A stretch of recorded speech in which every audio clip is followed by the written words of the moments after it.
Alright, this is gonna be a little short.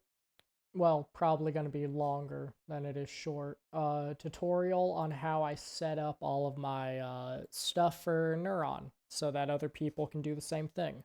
So right now I've explained this previously. I have Neuron, my AI. She runs on a completely separate computer from the one that I'm recording on currently. So I have a laptop here, and I have the specs pulled up right here so you can see exactly what I have. I have an 11th gen Intel i7, 2.3 gigahertz processing speed. Pretty good. And then I have right here an NVIDIA GeForce RTX 3080, which is actually better than what's in my desktop because I have a 3060 in my desktop. Which the 3060 has 12 gigabytes of RAM. This one has 16 gigabytes of RAM. Well, VRAM. So yeah, this is better than my desktop in some capacity. In fact, my processor in my desktop, I believe, is also worse. I can pull that up real fast as well. About your PC. Let's see what I have on this one. So yeah, I have the RTX 3060 with 12 gigabytes of RAM. I, of course, a VRAM, and then I have 32 gigabytes of actual RAM, which is double what I have on my, right here, on my laptop, which is only 16. At 3,200 megahertz? What's my desktop at? 2,133. So, slower. You gotta be shitting me. Whatever. But, so yeah, my processor in my desktop is actually better when it comes to the speed that it processes at, but it is a, actually, yeah, it's a newer generation, because this is the 12th gen on my desktop, and then I have the 11th gen on my laptop. But this is just like, these are the specs I run at. Realistically, you don't need all of this. Because if I go back to my laptop, wrong thing. If I go back to my laptop real fast, we can see that right now, this is what I run for Neuron, which this is what I found best so far when it comes to actually running things properly. I still need to fix some things. I've learned some new things, and I need to implement them and then do some testing to see how it works and whatnot. And I'm probably just going to end up rewriting a shit ton of the code. So, I've gone over this previously, but I'm actually using Kim Jammer's code. Well, some of Kim Jammer's code. I've changed it up to work specifically for what I am doing, but the basis of my code is this dude's code, because it works so well, and then I just changed it to work with what I'm doing instead. So I pretty much just copy and pasted his code, and then I was all like, okay, I'm now going to change it to what I need for my specifications and whatnot. And yeah, that's pretty much all I did. We can actually see some changes that I made by going into the main one. So this is Kim Jammer's code right here. As you can see, it is honestly really, really good code because it allows Python to actually run multiple processes at once. Unlike C#, which automatically will separate processes out, so you can run multiple things at once in C# and it does it automatically. You actually have to specify that in Python, and you have to specify that through different modules and whatnot. So it's overall just a pain in the fucking ass.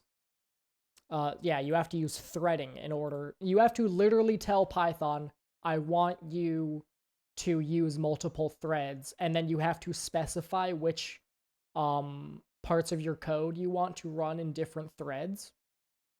So it's a lot more intensive on the coder, on the programmer, because you also have to pay attention to how many threads you are using in your code. Because unlike C#, you're doing this by hand, so you have to be making sure you're not running too many threads at the same time, because then that would overclock your CPU and then you're fucked. So it's just pain in the ass. Honestly, I've been thinking of switching over to C# instead. Because I know a little bit of C#, and it would just be easier because I also want to have her be able to interact with games, and since C# is a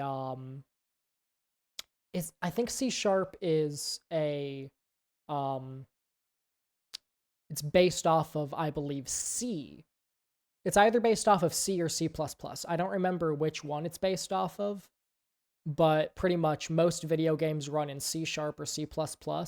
So if you write code in C#, you would have an easier time interfacing your code that you wrote in C# with video games, because they run in a similar language, either C++ or they run in the same language, C#. So it's just easier to then also implement things like having your AI be able to communicate with video games and whatnot. So I'm really thinking about switching from Python to C#, but I don't know if I'm going to do that.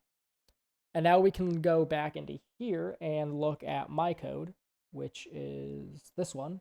And you can see some differences. First off, my imports are different.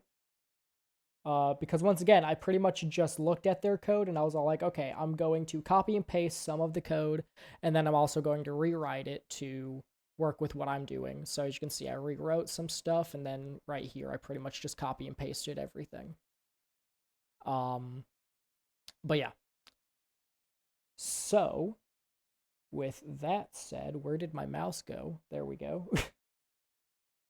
Let's get into the actual how I interface my AI with, I'll be using VC to showcase it, and then I'm going to switch over to VTube Studio.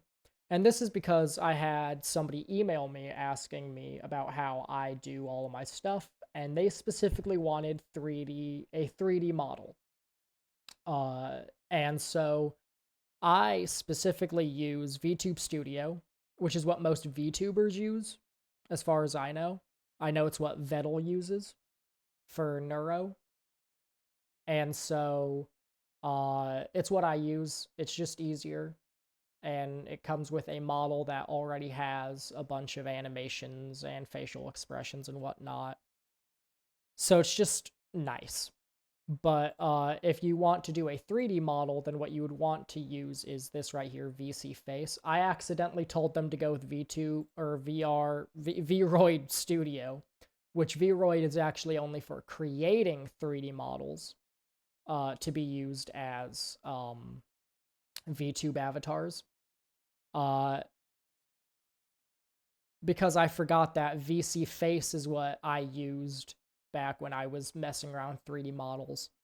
So as you can see, it's at the moment it's moving to my mouth, and that is because I'm using this right here called SteelSeries GG. And I have it on streamer mode because if we go into settings and general, maybe, I don't remember. Yeah, general. We can see that there's a microphone input right here. So I set it to stream. If I set it to microphone, it's only going to use my mic. So if I then my mic real fast, you guys can still hear me, but okay, that's actually still working. That's interesting. Oh, wait, I know why it's working. Yeah. So it'll still work if I turn that off. But if I switch it back to stream, you will see that I did not mean to click on that. Now, it's not moving even though I'm talking. And even cooler is, if we switch back over to my laptop real fast, and I should showcase this as well. I'm currently in a Discord call with my laptop. So on my laptop, right here, if we go into Discord on it, you will see that we are on Neuron the Stupid's side of the conversation. And this is what's really neat. So I use this thing called Voice Meter, and what you want to do is you want to set I mean, you don't have to do this part. I just did this so that I don't get feedback from my laptop, so the audio doesn't come out of my laptop speakers. So you can just set this to anything you want as long as it doesn't come out of your laptop speakers, because then you'll get feedback through your mic of your laptop's audio. And that's something that you don't want. But pretty much this is what's called a virtual audio cable. And as we can see, I have my virtual input as voice meter input. So if we go into wrong thing, if we go into here, we can see that voice meter input is what I have. VB audio voice meter. And if I go into Discord real fast, you will see that I have it as voice meter out B1. And then we have cable input, and that's all just so that Neuron can hear me through Discord as well. And to showcase that this all functions, I have Life by Neurosama to play, which actually, let's not do a song because there's going to be too much audio in it. Let's try to do just a simple, trying to think, because most videos will have background music in them. And I just want somebody talk. Let's pull up Markiplier. And let's just look for like a video of him just talking. Because usually he doesn't have any audio in the background. I'm back again. This is probably good. So if we pull this one up. Hi, I bet it seems like I haven't been doing much, but I gotta tell you. So you can see there's a bit of a delay, and that's why I feed the audio to my desktop PC through Discord, is because I'm running the VTube model through here. If I was running the VTuber model on my laptop, then the audience would have a delay in the mouth of the model moving and the actual audio being heard. So to, make sure that doesn't happen, I have to do all of this. But yeah, if we pull this up now. I bet it seems like I haven't been doing much, but I gotta tell. 1 second, let me go into here, and we need to do aux, I believe. No, it's chat. So if we turn stream audio on for chat, you will see that this mouth will now move. Tell you for it tonight. Oh, by the way, my power's out. By the way, in the cosmic sense of things going a little weird, my power's out. So it's not like I don't have any power. This isn't like emergency red lighting. It's just the accent lighting. But my main light. So yeah, as you can see, it works perfectly. So yeah, you pretty much just need SteelSeries GG on your main laptop that you're running, or your main computer that you're running VTube Studio or VC Face on. And the reason that I have it running on 2 separate laptops is because AI already uses up so much processing power. And so VC Face and VTube Studio also use quite a bit of your GPU to run as well. For instance, we can actually look at it right now, and let me close out of this. So if we look at it, we can see that VC Face is using about 5% of my CPU. Not terrible, but this is where the actual issue comes in. And is there a way to showcase how much GPU it's using?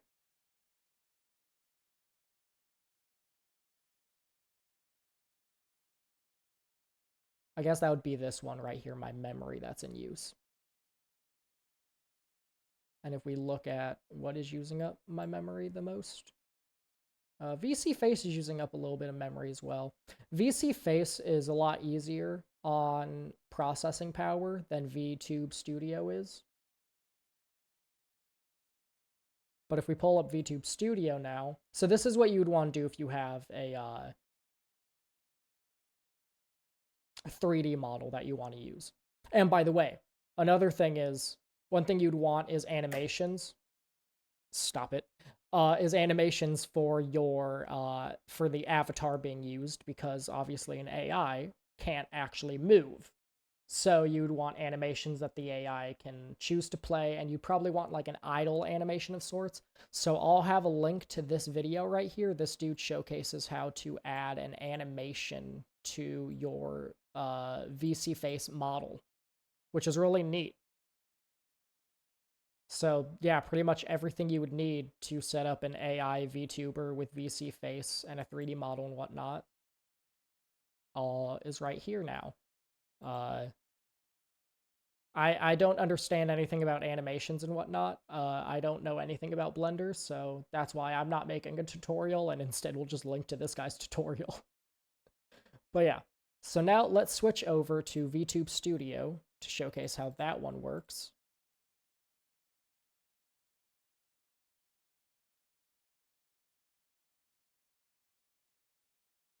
And to also showcase how much CPU this one uses, because it uses a lot.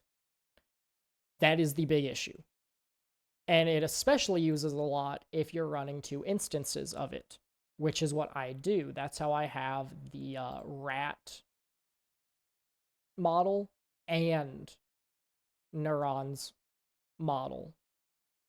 That's how I have those 2 models running at the same time, as I just have 2 versions of VTube Studio open. One that uses my webcam, and one that uses the stream audio for Neuron's mouth movements. So once again, just gotta wait for this to load. And oof, it's already chugging. As you can see, VTube Studio is a lot more intensive on the CPU, which is why I have to run it on a separate computer, or there would just be so much lag going on. But yeah, if we go into here, this is a bit more intensive than VC Face. VC Face is really neat. It's really easy to use. This one, not so much. So I don't feel like playing the video again, so we're just going to do this instead. So I already have it set up, but it's not going to work as soon as you open VTube Studio for the most part. So first off, you want to go into your settings, general settings. You want to scroll down to this microphone, use microphone, and then you want to set the microphone. Once again, I'm setting it to stream. SteelSeries Sonar stream, because that's what the laptop audio would be coming out of. And then we need to go over to this tab right here called Model Settings, and you want to scroll all the way down until you find Mouth Open. And now usually this would be set to, I think Mouth X or something. I don't know what it's usually set to. I kind of forgot. But you would want to change it to instead voice volume, or you can do voice frequency as well. Oh yeah, it would be mouth open, I believe. Yeah, here we go. This is what it's normally set to. So if we select that, as you can see, it now is not reacting to my mouth. And that is what its default is set to. So you want to change its default from that to either voice volume or voice frequency. I don't really know which one is better. It seems like voice volume is definitely the better one to go with. So yeah, you want to set it to voice volume. And as you can see, it now moves along with me speaking. And once again, you would just, instead of having microphone go through stream, you turn that one off, and you instead have chat or whatever you set your Discord output to, because that's what I have my Discord output set to, is inside of here. I have it set to chat. So you can set it to whatever you want, but whatever you set it to in SteelSeries, you then want to tick this on, and also make sure you have streamer mode on, because if you don't, this is what you'll see. Streamer mode on, and then make sure you tick this on for whichever you set Discord output to. So if you set it to aux, tick that one on. If you set chat, tick that one on. Set it to media, tick that one on, yada yada. And yeah, then it'll just work. As you can see, since I don't have stream audio coming from my mic, I don't have this ticked on, it's not moving the mouth. If I tick it on now, as you can see, it will now... Hello? Oh, let me guess. This changed? No, reload. There we go. Okay. There we go. See, now it's working. That's because I turned off streamer mode for a second. If I turn it off, not moving. And if I turn it, now it is moving. So yeah, That's pretty much all you have to set up. And you can also change the lip syncing type, so you can do advanced, which looks like this, and, you know, as you can see, it gives a much, like, it gives a more realistic look to the mouth movements. So yeah. And then you can also mess around with these settings if you want to try and get it to look better. Do whatever you want. You can calibrate things. I just kind of have everything set to default because I don't give enough of a shit to calibrate it. But yeah, that's everything you need to know about interfacing a VTuber model with your AI's vocal outputs. Yeah, going back into this real fast, just to go over how it all works again. So inside of here, if we go to TTS, as you can see, I don't actually have any specific outputs set. So for play async, you could set, I believe, in here somewhere.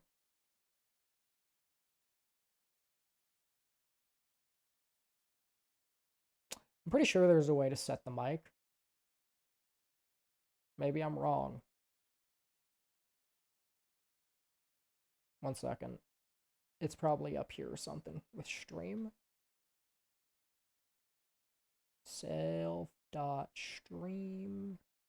Text audio stream. Okay, output device index. As you can see, I do not have output device index set, and therefore output, it'll just use your default output, which is why down here I set the default output to voice meter input. And the input is seen as a microphone by the computer. So pretty much the audio is getting played into a virtual microphone within the laptop. So then when that plays, I can then do voice meter out for the input device inside of Discord, and it will see that as a microphone. And so any audio that goes through the voice meter input will come back out through the output into Discord. So pretty much, I can't do anything on this computer except run Neuron whenever I'm streaming. Because if I do anything, then the audio will come back out through Discord. But yeah, that's pretty much all there is to it. Once I have one other thing I should probably talk about is this right here. So Kim Jammer's Neuro Sama code actually runs as a server. So this right here, this code runs as a server. So it's a virtualized server on the laptop. And then this right here is my front end for the server. So this is the client. And if we go into the code, you can actually see I have all this commented out, because if I don't, then it won't load. But if I didn't have this commented out, then when I run the code that actually runs Neuron, it would start up a server, and then this code would connect to the server as a client and do a bunch of code for fetching different variables and sending variables to the server and just kind of communicating with the server. So then I can use this front end to do stuff like update tools. I can turn off her tools, update tools. I can, which we're probably getting errors by doing that, I bet. Yup. But, yeah, we can just ignore that for now. Once again, if I was actually connected to the server, we wouldn't be getting any errors by doing this.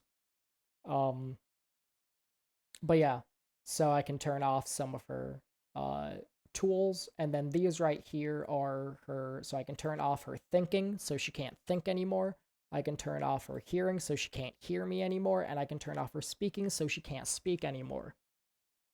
And I don't actually have to click update tools for these to function. They just automatically send the update, which I could do that up here as well. I could just have it that as soon as I tick it off, it updates, so I don't have to click update tools. I just haven't done that yet. But once I have this more developed, I think I will put it out as a package, as a GitHub repo for you to download. So I'll have like the server and the client as two separate things. And I think I might also have two versions of main. So I have main for if you're running it through like LM Studio, and then I'll have main for if you're running it through what KimJammer used, which KimJammer used. Honestly, this is better. Text generation web UI by Uba Booga, which I've used this in the past. There were a couple issues I had, so I decided not to use it for Neuron, but it's honestly a really good idea to use. I would suggest using this over using anything else. So yeah, I'll probably like have the main, I'll have like a main LM Studio, so I'll like retitle this main.py to be main LM Studio.py, and then I'll have like a main for that'll pretty much just be the exact same as KimJammer's main in here, and I'll name it like main I don't know, Uba or something like that. But yeah, that's pretty much everything you need to know for interfacing your AI's outputs to a VTuber avatar. And once again, I will, once I feel like my code is decent enough, I will be putting it out to GitHub as a public repo for the server and the client so that people can use it and whatnot for their own projects. But yeah, with all of that said, I will see y'all guys in next one. Peace.